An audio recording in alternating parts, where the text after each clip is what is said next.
ঢাকার 2 সিটি কর্পোরেশনের মেয়র পদে প্রার্থী দিতে যাচ্ছেন জাতীয় নাগরিক পার্টি এনসিপি। দলীয় সূত্রে জানা গেছে, দলটির মুখপাত্র আসিফ মাহমুদ সজীব ভুঁইয়া এবং সিনিয়র যুগ্ম আহ্বায়ক আরিফুল ইসলাম আদিব সম্ভাব্য প্রার্থী হিসেবে বিবেচনায় রয়েছেন। এক্ষেত্রে ঢাকা দক্ষিণ সিটি কর্পোরেশনে আসিফ মাহমুদ সজীব ভুঁইয়া এবং ঢাকা উত্তর সিটি কর্পোরেশনে আরিফুল ইসলাম আদিব নির্বাচন করবেন বলে জানা গেছে। এনসিপি সূত্রে জানা যায়, প্রাথমিক বাছাইয়ে এই দুইজনকে সম্ভাব্য প্রার্থী হিসেবে ভাবা হচ্ছে। আসিফ মাহমুদের ঘনিষ্ঠ সূত্র জানায়, ঢাকা দক্ষিণ সিটি কর্পোরেশনে এনসিপি থেকে মেয়র পদে লড়বেন আসিফ মাহমুদ।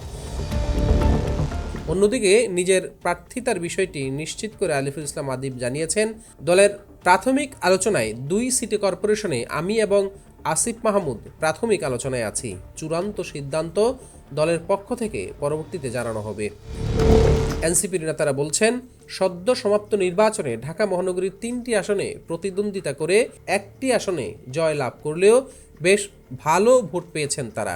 জুলাই গণ অভ্যুত্থানের স্পিড ধরে রাখতে তরুণ নেতৃত্ব সামনে আনতে কাজ করছেন এনসিপি। ইউএফটি ফার্স্টের সাথে ট্রেড করুন যে কোনো জায়গা থেকে।